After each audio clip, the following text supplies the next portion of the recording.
मधुबन के बाबा, मधुबन के बाबा मुरली वाले, आपका क्या कहना, आपका क्या कहना। मधुबन के बाबा मुरली वाले, आपका क्या कहना,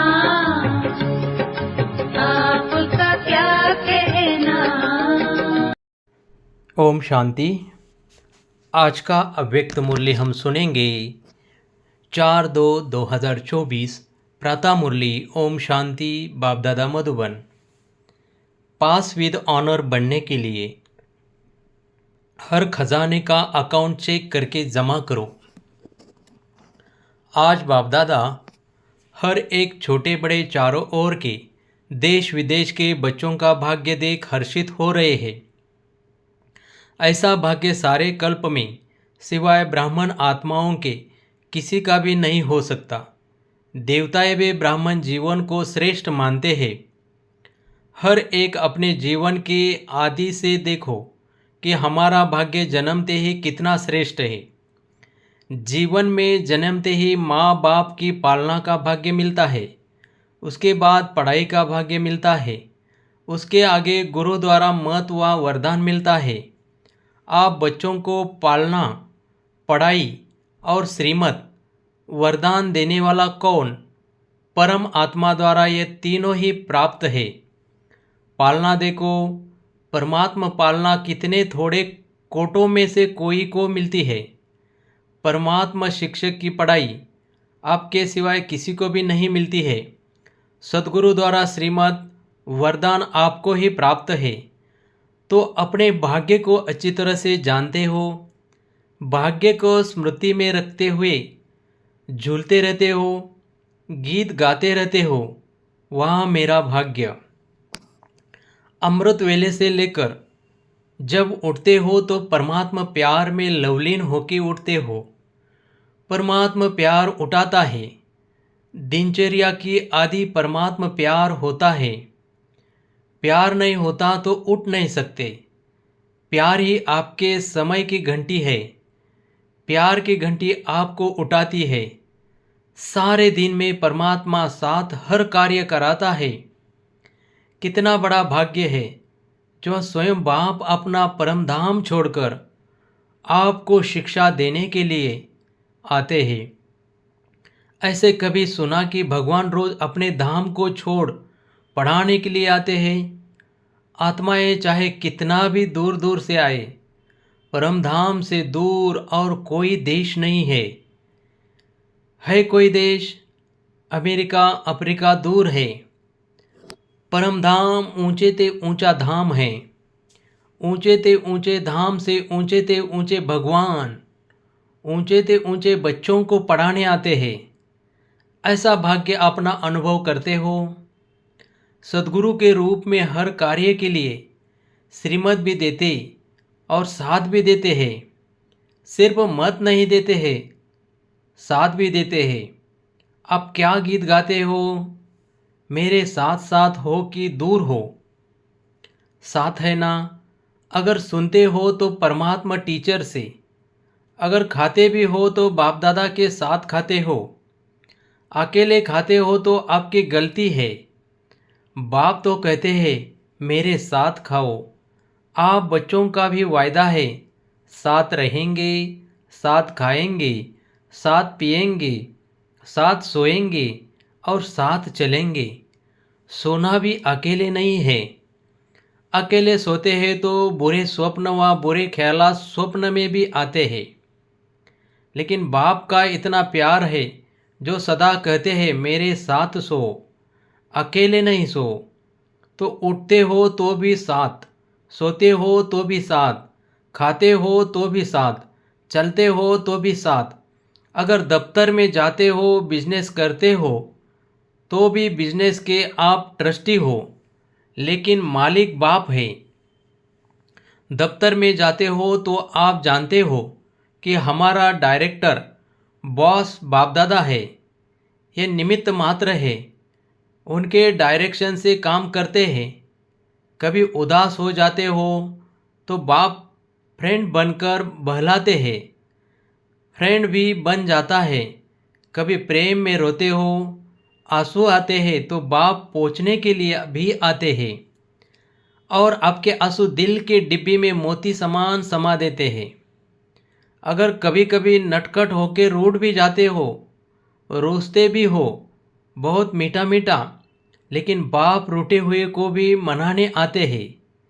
बच्चे कोई बात नहीं, आगे बढ़ो, जो कुछ हुआ बीत गया, भूल जाओ, बीती सो बीती करो, ऐसे मनाते भी है। तो हर दिनचर्या किसके साथ है?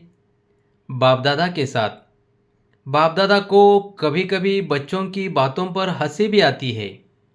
जब कहते बाबा आप भूल जाते हो, एक तरफ तो कहते हैं कंबाइंड है। कंबाइंड कभी भूलता है क्या? जब साथ साथ है तो साथ वाला भूल सकता है क्या? तो बाबा कहते हैं शाबाश बच्चों, में इतनी ताकत है जो कंबाइंड को भी अलग कर देते हैं। है कंबाइंड और थोड़ा सा माया कंबाइंड को भी अलग कर देती है। बाप दादा बच्चों को खेल देखते यही कहते हैं, बच्चे अपने भाग्य को सदा स्मृति में रखो। होता क्या है, सोचते हो हाँ मेरा भाग्य बहुत ऊंचा है, लेकिन सोचना स्वरूप बनते हो, स्मृति स्वरूप नहीं बनते हो। सोचते बहुत अच्छा हो, मैं तो यह हूँ, मैं तो यह हूँ, मैं तो यह हूँ, सुनाते भी बहुत अच्छा हो, लेकिन जो सोचते हो, जो कहते हो, उसका स्वरूप बन जाओ। स्वरूप बनने में कमी पड़ जाती है। हर बात का स्वरूप बन जाओ। जो सोचो वह स्वरूप भी अनुभव करो।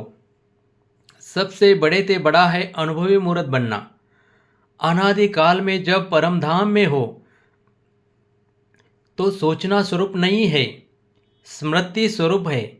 मैं आत्मा हूँ, मैं आत्मा हूँ, यह भी सोचने का नहीं है, स्वरूप ही है। आदिकाल में भी इस समय के पुरुषार्थ का प्रारब्ध स्वरूप है। सोचना नहीं पड़ता, मैं देवता हूँ, मैं देवता हूँ, स्वरूप है। तो जब अनादिकाल आदिकाल में स्वरूप है तो अब भी अंत में स्वरूप बनो। स्वरूप बनने से अपने गुण शक्तियाँ स्वतः ही इमर्ज होते हैं। जैसे कोई भी ऑक्यूपेशन वाले जब अपने सीट पर सेट होते हैं तो वह ऑक्यूपेशन के गुण कर्तव्य ऑटोमेटिक इमर्ज होते हैं। ऐसे आप सदा स्वरूप के सीट पर सेट रहो तो हर गुण, हर शक्ति, हर प्रकार का नशा स्वतः ही इमर्ज होगा। मेहनत नहीं करनी पड़ेगी। इसी को कहा जाता है ब्राह्मणपन की नेचुरल नेचर, जिसमें और सब अनेक जन्मों की नेचर समाप्त हो जाती है। ब्राह्मण जीवन की नेचुरल नेचर है ही गुण स्वरूप, सर्वशक्ति स्वरूप। और जो भी पुरानी नेचर है वह ब्राह्मण जीवन की नेचर नहीं है। कहते ऐसे हो कि मेरी नेचर ऐसी है, लेकिन कौन बोलता है मेरी नेचर? ब्राह्मण व क्षत्रिय व पास्ट जन्म के स्मृति स्वरूप आत्मा बोलती है। ब्राह्मणों की नेचर, जो ब्रह्मा बाप की नेचर व ब्राह्मणों की नेचर। तो सोचो, जिस समय कहते हो मेरी नेचर, मेरा स्वभाव ऐसा है, क्या ब्राह्मण जीवन में ऐसा शब्द मेरी नेचर, मेरा स्वभाव हो सकता है? अगर अब तक मिटा रहे हो और पास्ट की नेचर इमर्ज हो जाती है तो समझना चाहिए इस समय मैं ब्राह्मण नहीं हूँ, क्षत्रिय हूँ, युद्ध कर रहा हूँ मिटाने की। तो क्या कभी ब्राह्मण कभी क्षत्रिय बन जाते हो? कहलाते क्या हो? क्षत्रिय कुमार या ब्रह्मा कुमार? कौन हो? क्षत्रिय कुमार हो क्या? ब्रह्मा कुमार कुमारिया दूसरा नाम तो है ही नहीं। कोई को ऐसे बुलाते हो क्या कि हे क्षत्रिय कुमार आओ, ऐसा बोलते हो या अपने को कहते हो कि मैं ब्रह्मा कुमार नहीं हूँ, मैं क्षत्रिय कुमार हूँ, तो ब्राह्मण अर्थात जो ब्रह्मा बाप की नेचर, वो ब्राह्मणों की नेचर, यह शब्द अभी कभी नहीं बोलना, गलती से भी नहीं बोलना। न सोचना क्या करूँ, मेरी नेचर है, यह बहानेबाजी है। यह कहना भी अपने को छुड़ाने का बहाना है। नया जन्म हुआ, नए जन्म में पुरानी नेचर, पुराना स्वभाव कहाँ से इमर्ज होता है? तो पूरे मरे नहीं है, थोड़ा जिंदा है, थोड़ा मरे है क्या? ब्राह्मण जीवन अर्थात जो ब्रह्मा बाप का हर कदम है वह ब्राह्मणों का कदम है। तो बाप दादा भाग्य को भी देख रहे हैं, और इतना श्रेष्ठ भाग्य, उस भाग्य के आगे ये बोल अच्छा नहीं होता। इस बारी मुक्ति वर्ष मना रहे हो ना? क्या क्लास कराते हो? मुक्ति वर्ष है तो मुक्ति वर्ष है या 99 में आना है, या 99 का वर्ष मुक्ति वर्ष है? जो समझते हैं यही वर्ष मुक्त वर्ष है, वह हाथ हिलाओ। देखो, हाथ हिलाना बहुत सहज है। होता क्या है, वायुमंडल में बैठे हो ना, खुशी में झूम रहे हो तो हाथ हिला देते हो, लेकिन दिल से हाथ हिलाओ, प्रतिज्ञा करो, कुछ भी चला जाए लेकिन प्रतिज्ञा मुक्ति वर्ष की न जाए, ऐसी पक्की प्रतिज्ञा हो। देखो, संभाल के हाथ उठाओ। इस टीवी में आवे या न आवे, बाप दादा के पास तो आपका चित्र निकल रहा है। तो ऐसे ऐसे कमज़ोर बोल से भी मुक्ति, बोल ऐसे मधुर हो, बाप समान हो, सदा हर आत्मा के प्रति शुभ भावना के बोल हो। इसी को कहा जाता है युक्ति युक्त बोल। साधारण बोल भी चलते फिरते होना नहीं चाहिए। कोई भी अचानक आ जाए तो ऐसा ही अनुभव करे कि ये बोल है या मोती है। शुभ भावना के बोल हीरे मोती समान है, क्योंकि बाप दादा ने कई बार यह इशारा दे दिया है कि समय प्रमाण अभी थोड़ा सा समय है सर्व खजाने जमा करने का।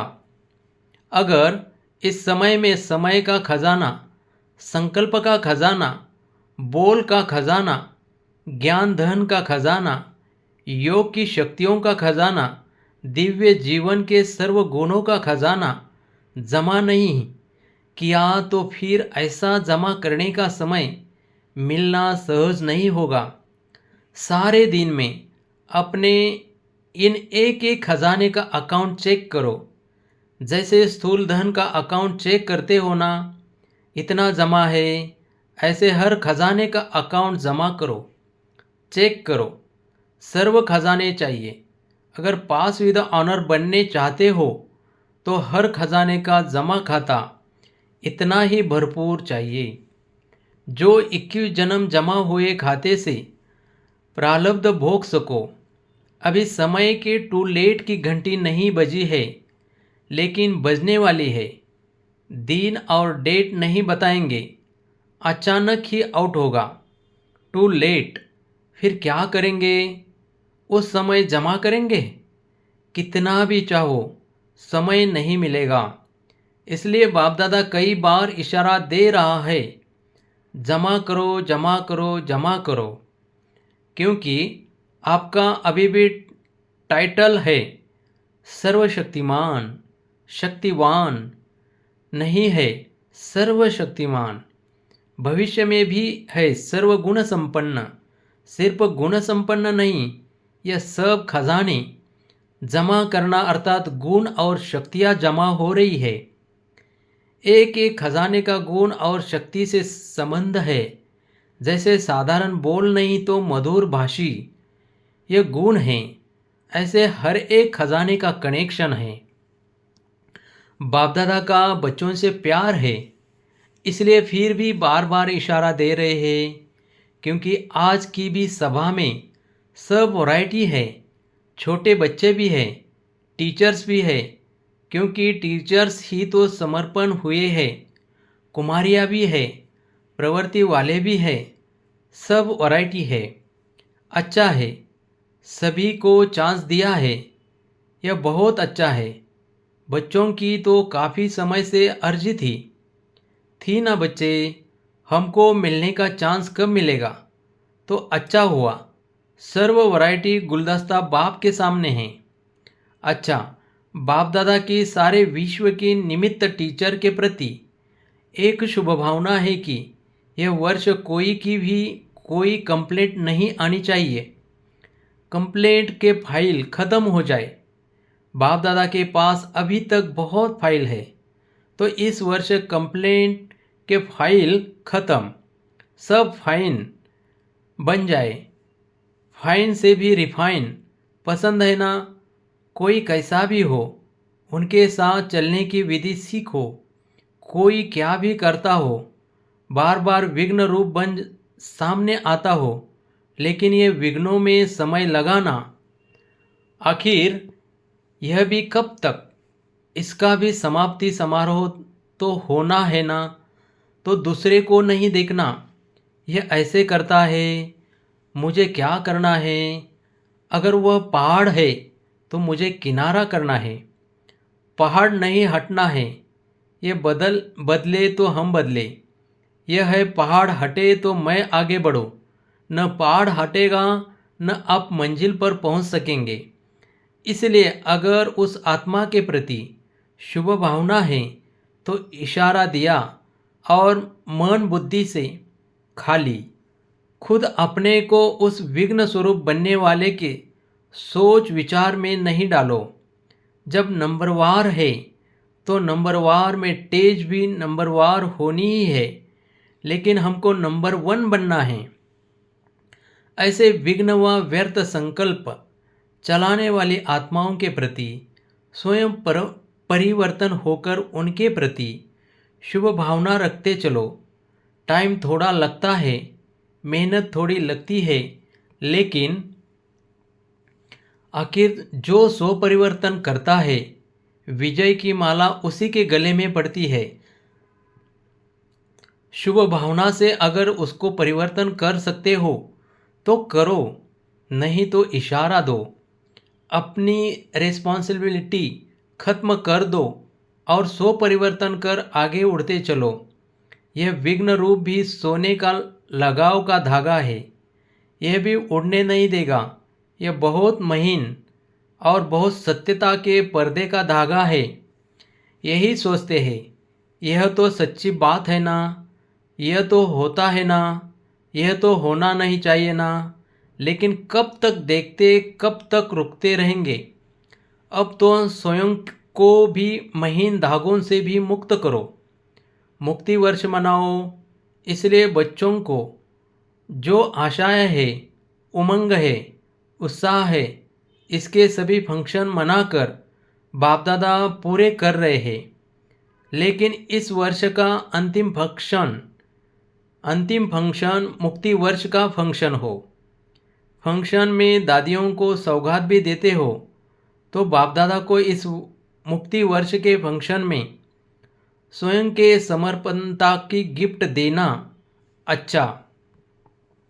चारों ओर के परमात्मा पालना, पढ़ाई और श्रीमत के भाग्य के अधिकारी विशेष आत्माओं को सदा सोचना और स्वरूप बनना, दोनों समान करने वाले बाप समान आत्माओं को सदा परमात्मा व्हील पावर द्वारा स्वयं में और सेवा में सहज सफलता प्राप्त करने वाले निमित्त सेवाधारी बच्चों को सदा बाप को कंबाइंड स्वरूप में अनुभव करने वाले, सदा साथ निभाने वाले साथी बच्चों को बाप दादा का याद प्यार और गुड मॉर्निंग। वरदान: संबंध संपर्क में संतुष्टता की विशेषता द्वारा माला में पिरोने वाले संतुष्ट मनी भव। संगम युग संतुष्टता का युग है। जो स्वयं से भी संतुष्ट और संबंध संपर्क में भी सदा संतुष्ट रहते व संतुष्ट करते हैं, वही माला में पिरोते हैं। क्योंकि माला संबंध से बनती है अगर दाने का दाने से संपर्क नहीं हो तो माला नहीं बनेगी। इसलिए संतुष्ट मनी बन, सदा संतुष्ट रहो और सर्व को संतुष्ट करो। परिवार का अर्थ ही है संतुष्ट रहना और संतुष्ट करना। कोई भी प्रकार की खिट न हो। स्लोगन: विघ्नों का काम है आना और आपका काम है विघ्न विनाशक बनना। ओम शांति।